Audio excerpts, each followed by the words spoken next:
नमस्ते दोस्तों, welcome back to 100% English.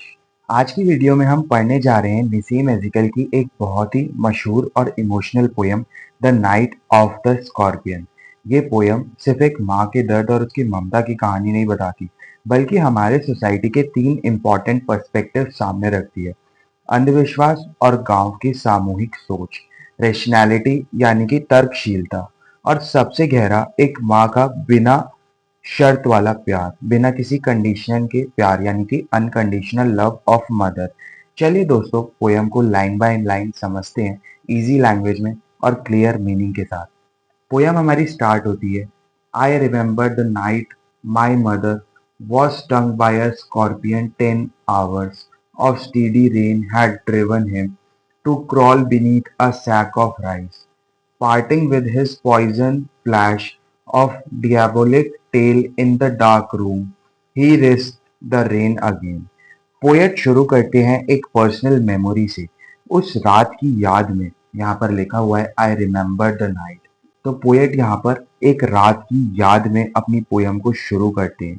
जोर की बारिश हो रही थी, 10 hours ऑफ स्टेडी रेन, और उसी बारिश में बिच्छू को उनके घर के अंदर घुसने पर मजबूर कर दिया। वो बोरी के नीचे छुपा था, beneath a sack of rice, और फिर पार्टिंग विद हिज पॉइजन, उसने अपना जहर छोड़ा, यानी पोएट की माँ को काटा और भाग गया। Flash of diabolic tales in the dark room, ये लाइन मेटाफर यूज करती है। उस बिच्छू की पूंछ को डायबोलिक यानी शैतानी बताया गया है। ठीक है, आगे चलते हैं। The peasants came like swarm of flies and buzz the name of God 100 times to paralyse the evil one.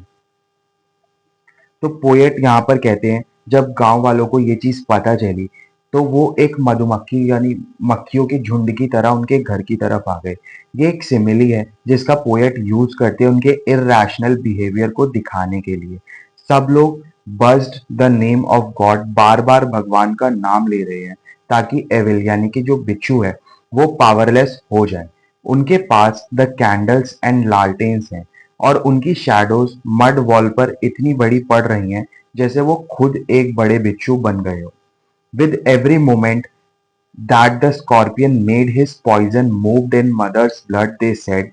ये है उनका अंधविश्वास। उनका मानना था कि अगर बिच्छू हिलता रहेगा तो जहर भी माँ के खून में फैलता रहेगा। तो सब में ही सिट स्टिल कहते रहे, बस वो बिच्छू रुका रहे ताकि जहर ना फैले।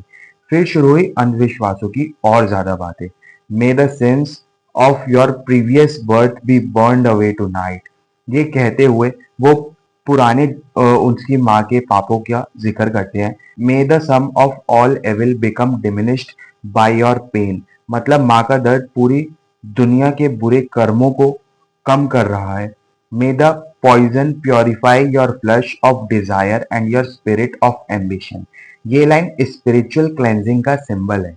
सारे गांव वाले माँ के चारों तरफ बैठ जाते हैं, with my mother in the centre, और सबके चेहरे पे एक शांति सी है, द पीस ऑफ अंडरस्टैंडिंग। ये शांति दिखाती है कि एक सामूहिक भक्ति और समर्पण, लेकिन इरैशनल बिलीफ्स के साथ। My father, skeptic rationalist, trying every curse and blessing, powder, mixture, herb, and hybrid. He even poured a little paraffin upon the bitten toe and put a match to it. I watched the flame feeding on my mother. I watched the holy man perform his rites to tame the poison with an incantation. अब entry होती है एक नए perspective की, poet के father की।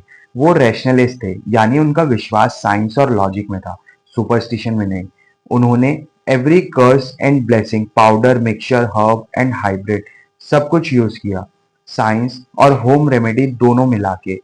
लेकिन desperation में उन्होंने poured a little paraffin upon the bitten toe and put a match to it, यानी जहर जलाने के लिए जहां पर उस पोएट की माँ को बिच्छू ने काटा था वहां पर थोड़ा सा पैराफिन डाला और उसमें आग लगा दी।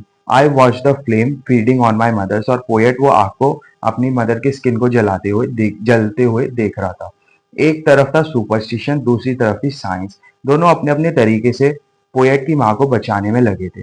साथ ही एक होली मैन भी आया जिसने अपना इनकेंटेशन मंत्र उच्चारण शुरू किया तो सोसाइटी का रिलीजियस एस्पेक्ट यहाँ सामने आता है। After 20 hours it lost its stings.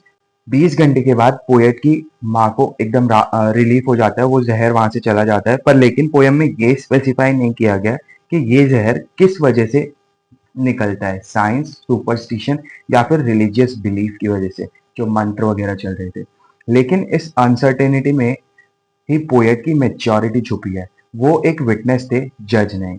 उन्होंने हमको सब कुछ बताया, पर लेकिन जज नहीं किया कि असल में हुआ किस चीज से है। वो सोसाइटी के किसी भी पर्सपेक्टिव को तोड़ना नहीं चाहते थे। My mother only said, thank God the scorpion picked on me and spared my children.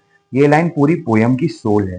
एक माँ जिसके शरीर में जहर फैल गया, जिसे 20 घंटे तक बहुत ज्यादा दर्द महसूस करना पड़ा, स्ट्रगल करना पड़ा, उसने बस ये कहा, शुक्र है कि बिच्छू ने उसको काटा, उसके बच्चों को नहीं, यानी कि उसके चिल्ड्रन को नहीं।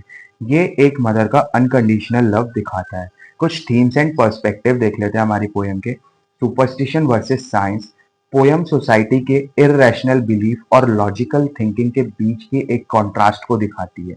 Rural unity. पोयम गांव के लोगों को एकजुट होने की इमेज भी क्रिएट करती है, चाहे उनके सॉल्यूशन बिल्कुल फ्लॉड हो, पर लेकिन यूनिटी तो है ही ना। मदरहुड। सबसे स्ट्रॉन्ग थीम एक माँ की ममता, उसका दर्द और उसका self sacrifice and unconditional love. तो दोस्तों, ये थी निसीम एजिकल की नाइट ऑफ द स्कॉर्पियन की complete line by line explanation और सारे पर्सपेक्टिव।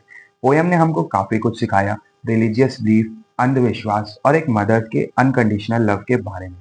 अगर आपको ये वीडियो पसंद आई हो तो लाइक करें और शेयर करें, और 100% इंग्लिश चैनल को सब्सक्राइब कर लें, क्योंकि यहाँ पर आपको मिलेगा अपनी लिटरेचर से जुड़ी हर एक प्रॉब्लम का फुल प्रूफ सोल्यूशन।